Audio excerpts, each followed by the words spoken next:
रमता राम जपो रे प्राणी, अब तो सुन ले राम कहानी।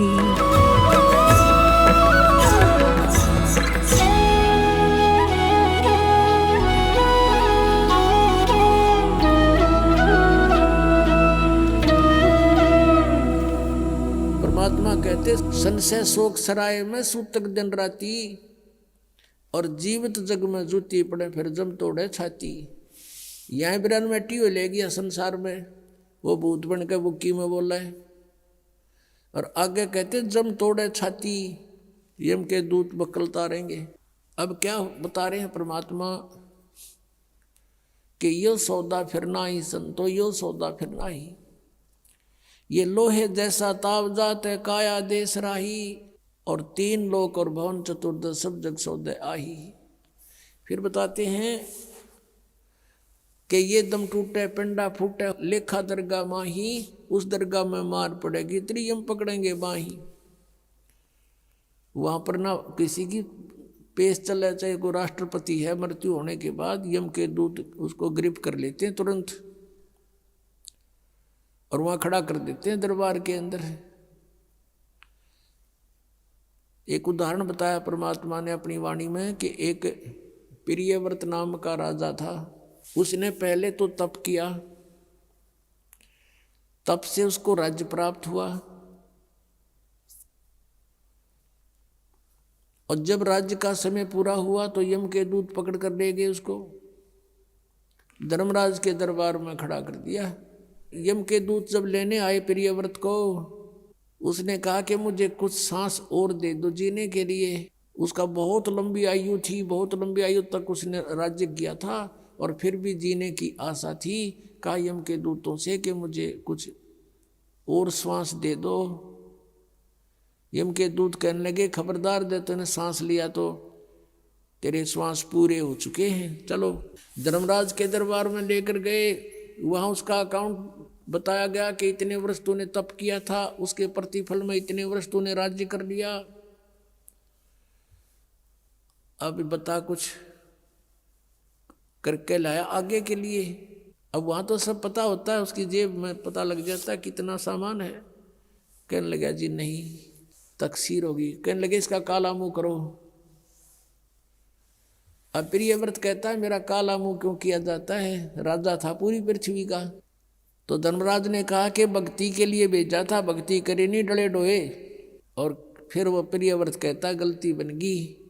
धर्मराज कहता मैं तो गलती की सजा देता हूँ, जाओ पशु की योनि में जा राजा, अब गधा राजा बन जा। परमात्मा कहते हैं कबीर हरि के नाम बिना ये राजा रसब हो, रसब माने गधा, और माटी लदे कुमार के और घास न डाले कोई। अपनात्मा वो परमात्मा कितने दयालु हमें कितनी कितनी वाणी बोल करके बता रहे हैं, और साथ में ये भी बता रहे हैं कि तू मुझे पहचान ले, तेरा सब झंझट खत्म कर दूंगा, ये रास्ता खत्म कर दूंगा जन्म और मृत्यु का।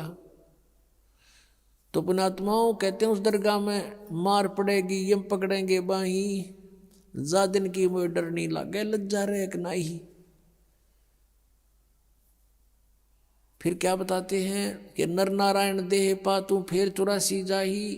परमात्मा जैसा शरीर मनुष्य का आपको मिला है, परमात्मा का ऐसा ही मनुष्य सदृश शरीर है, इसलिए परमेश्वर को भी पुरुष कहते हैं, और उस पुरुष ने मनुष्य को अपना शरीर दिया है तो मनुष्य को भी पुरुष बोलते हैं।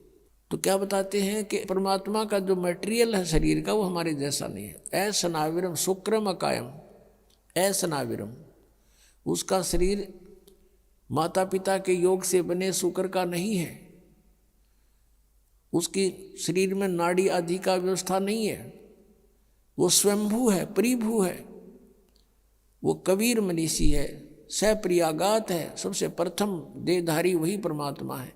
अब क्या बताते हैं कि नर नारायण देह पाकर तो फिर 84 जाही, कुल परिवार तेरा सकल कबीला, मसलत एक ठराई, बांध पिंजड़ी आगे धर लिया मरघट को ले जाही। मृत्यु होते ही कुल के लोग इकट्ठे हो जाएंगे, और उसी समय कहेंगे उठाओ इसको, उठाओ जल्दी करो। और उसी समय उठा के कहते बांध पिंजड़ी आगे धर लिया मरघट को ले जाई, और अग्नि लगा दिया जद लंबा फूक दिया उस ठाई। अब शरीर तो फूक दिया, अब आगे फिर इन नकली गुरुओं ने एक और नया प्रोसेस शुरू करा दिया।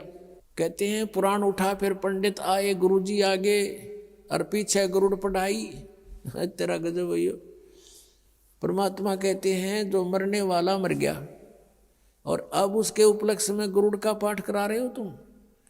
अब गरुड़ पुराण में बहुत ही ऐसी बातें हैं जो जीव ने पहले पढ़ लेनी चाहिए।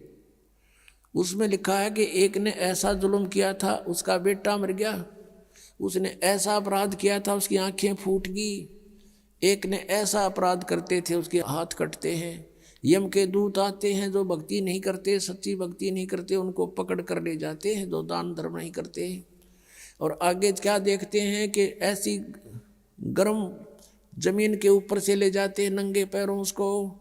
आगे जो शुभ कर्मी प्राणी हैं वो भंडारा छक रहे होते हैं, खीर खांड हलवे उनके लड्डू जलेबी खा रहे होते हैं। और वो कर्महीन प्राणी, भक्तिहीन प्राणी, दानहीन प्राणी वहाँ से जाता है और देखता है। उनको कहता है यम के दूतों से, भगवान के दूतों से कि भाई मुझे भोजन करा दो, मुझे भूख लगी है। वो कहते हैं नहीं, तेरे शुभ कर्म नहीं हैं, चल तुझे भगवान के दरबार में पेश करके तुझे फिर कुटाई करेंगे तेरी। तो कहते हैं परमात्मा का कहने का उद्देश्य ये है कि वेद पुराण उठा फिर पंडित आगे पाछे गरुड़ पढ़ाई, कि उसको गरुड़ पुराण का पाठ पहले कराना चाहिए था, पहले सुनाना चाहिए था। वो बुराइयां बचता, डरता और शुभ कर्म कर जाता और उसकी दुर्गति ना होती। वो तो गधा बन गया और पाछे उसका गरुड़ पुराण का पाठ करा रहे। अब क्या फायदा मरने के बाद मुंह में घी डालने का। अब क्या बताते हैं कि पुराण उठा फिर पंडित आए, पीछे गरुड़ पढ़ाई। और फिर बताते हैं नर से तीतु पशुआ कीजिए, गद्दा बैल बुनाई। ये 56 भोग कहा मन भौरे की तो कुरडी चढ़ने जाई। आप सुन रहे थे जगत गुरु तत्वदर्शी संत रामपाल जी महाराज जी के मंगल प्रवचन। अधिक जानकारी के लिए विजिट कीजिए हमारी वेबसाइट www.jagatgururampalji.org। संत रामपाल जी महाराज जी के शुभ आशीर्वाद से पूरे विश्व भर में 500 से भी ज्यादा नाम दीक्षा केंद्र हैं, जिन पर संत रामपाल जी महाराज जी द्वारा ऑनलाइन निशुल्क नाम दीक्षा दी जा रही है। अपने नजदीकी नाम दीक्षा केंद्र का पता करने के लिए संपर्क करें 8222880541।